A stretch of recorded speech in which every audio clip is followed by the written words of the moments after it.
Dust swirled across the sun-baked main street of Cedar Hollow, a town so small that everyone knew everyone else's business before breakfast.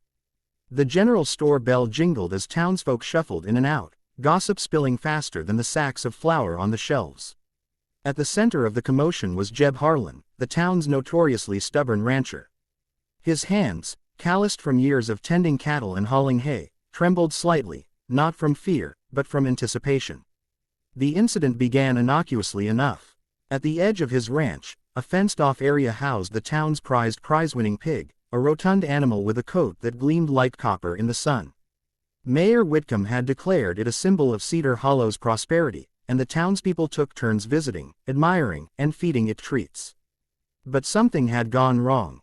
The fence was loose at the corner, and the pig had slipped out the night before, leaving a trail of mud and overturned feed buckets that led directly toward the main street. Jeb, walking past with a cigarette dangling from his lips, noticed the chaos immediately. Children squealed as the pig darted between legs, knocking over barrels of apples and sending market baskets tumbling.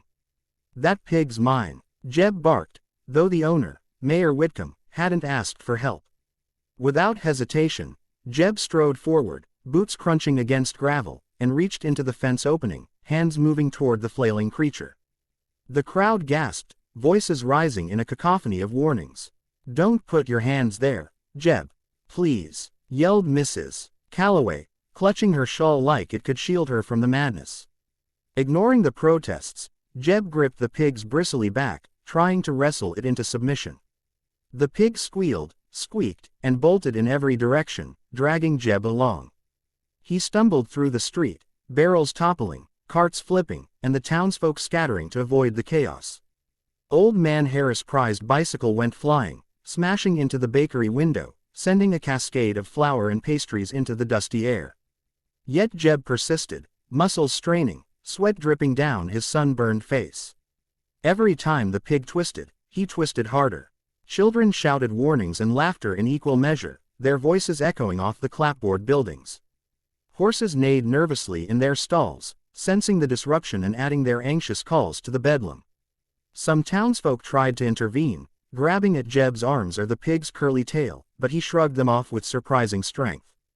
The struggle turned the street into a chaotic river of mud, feathers, flour, and shouting. By the time the pig finally tripped over a wheelbarrow, Jeb seized the moment, wrapping his arms around it and hoisting it high. The crowd froze for a heartbeat, mouths open, staring at the man who had single-handedly caused more destruction in 15 minutes than the last storm had in a week.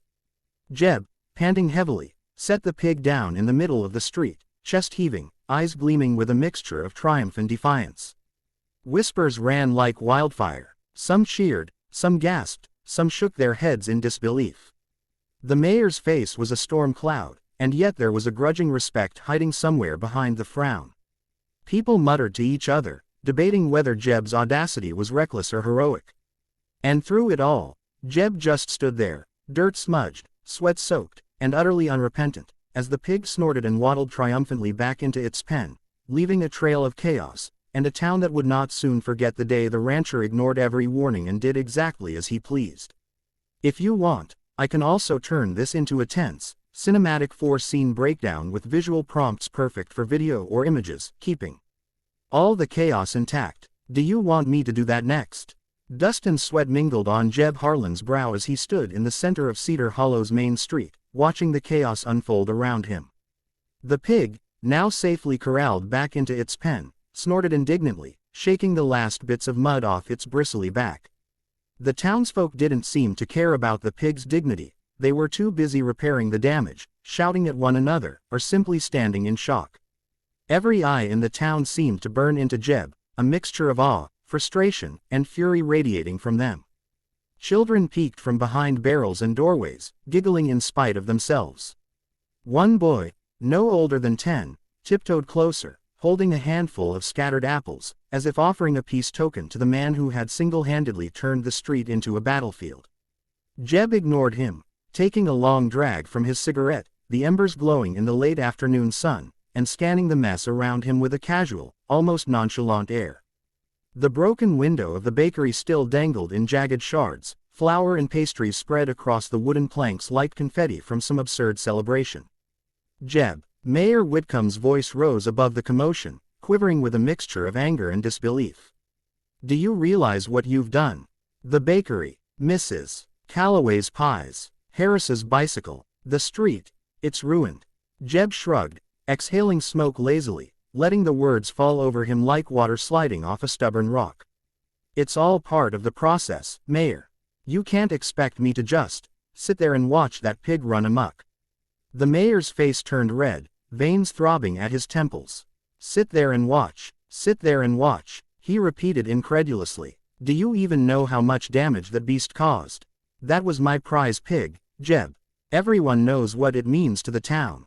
From the edges of the street, whispers began to grow louder.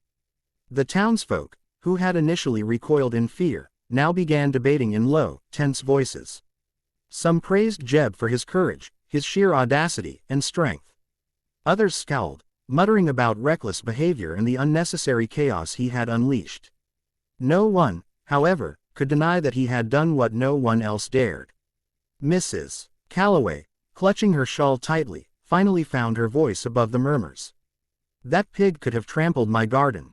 My prized tomato plants. Jeb, do you have any idea what this means?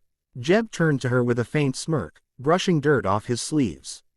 I have an idea, ma'am. But sometimes, you gotta grab life by the pig, and make sure it doesn't get away. You're lucky I didn't let it stomp all over Cedar Hollow before I stepped in. The woman's eyes widened, a mixture of horror and disbelief at his words. People began moving around, attempting to clean up the mud and toppled barrels, but every movement seemed to uncover more evidence of the chaos. Apple cores squashed into the wooden planks, flour dusted over shoes, a stray chicken that had fled from a nearby co-op now pecking nervously at the scattered debris. Jeb, seemingly oblivious to the mounting tension, took a few steps toward the general store, where a young clerk was frantically trying to right overturned shelves. He knelt, helping to lift a sack of grain that had torn open, spilling its contents across the floor. Here, let me help, he said casually, though there was a noticeable edge of amusement in his voice. Wouldn't want this place to end up looking like a barnyard on the 4th of July. The clerk hesitated, eyes darting between Jeb and the mayor. Thanks, Mr. Harlan, he mumbled, trying not to sound sarcastic. I guess it's better than nothing. Outside, the children had grown bolder, creeping closer to the center of the street.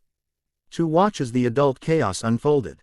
Some mimicked Jeb's movements, pretending to wrestle imaginary animals, while others whispered to each other about the legendary audacity of the rancher. Stories of his recklessness and brilliance had begun to circulate around the town long before this incident, but today's event would surely become a tale for decades. Horses in their nearby stables shifted nervously, stamping the ground and flicking tails. The distant sound of a bell rang from the church tower, its clang a solemn counterpoint to the tumult below. Jeb, however, seemed immune to the tension. He moved with deliberate slowness, surveying each scene of destruction with a critical eye. At Mrs. Calloway's pie stand, a half-dozen pastries had been squashed beyond recognition. Jeb crouched, picking up one and examining it as if appraising a gemstone. Slightly overbaked, he muttered, then tossed it back into the mess. The woman gasped. You can't just.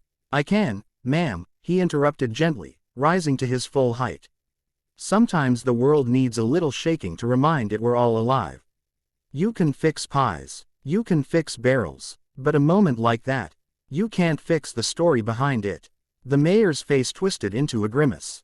He stormed closer, pointing a finger at Jeb. Fix the story. People were hurt, Jeb.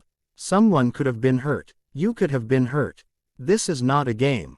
Jeb's gaze didn't waver. No one was hurt, Mayor. That's the point. Chaos isn't always destructive. Sometimes it just teaches a lesson.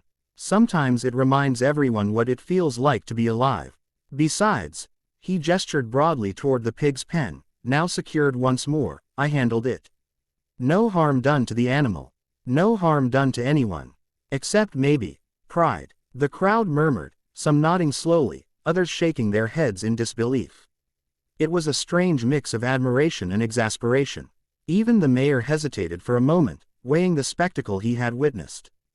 Jeb walked down the street, boots crunching over mud, flour, and scattered produce, surveying the aftermath. A group of townsfolk had begun working together, righting barrels, mopping flour, gathering stray chickens, and even attempting to piece together the shattered bakery window. Jeb offered no direct help, yet somehow his presence inspired others to act, a curious paradox that frustrated and bewildered many. He paused near the old water trough, wiping sweat from his brow with a dirt-stained sleeve.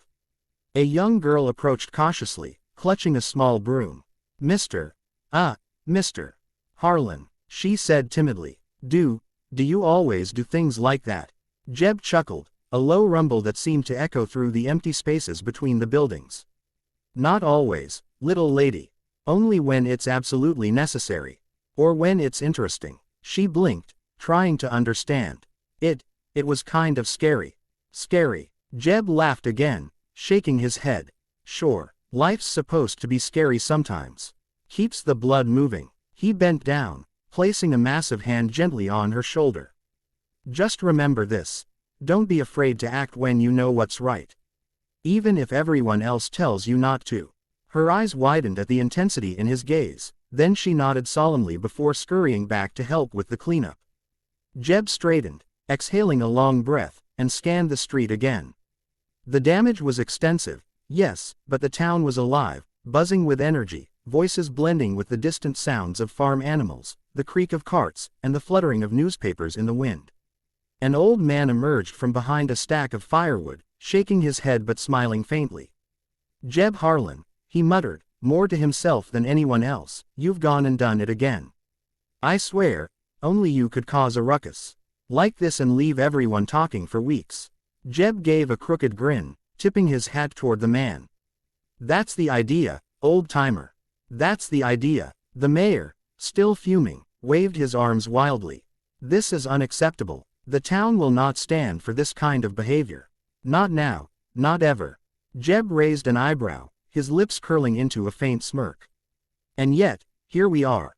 You'll survive. We'll survive. And the pig, well, the pig will survive too. He turned, walking toward his ranch at the edge of town, boots leaving deep impressions in the mud. The sun hung low in the sky, casting long shadows across the street and highlighting the uneven lines of destruction that trailed behind him. Children followed at a distance, daring each other to mimic his swagger. Adults lingered, muttering and shaking their heads, some in anger, some in awe. As he passed the bakery one last time, Jeb glanced at the shattered window and the flour-dusted floor. He grinned faintly, shrugging. Some things are just worth the mess, he muttered under his breath. The pig, now safely back in its pen, let out a triumphant squeal, as if agreeing with him. By the time Jeb reached the edge of the street, the sky had turned a deep, fiery orange. Smoke from a distant cook fire spiraled upward, mingling with the dust and the day's remnants. The town had been shaken, stirred, and scolded.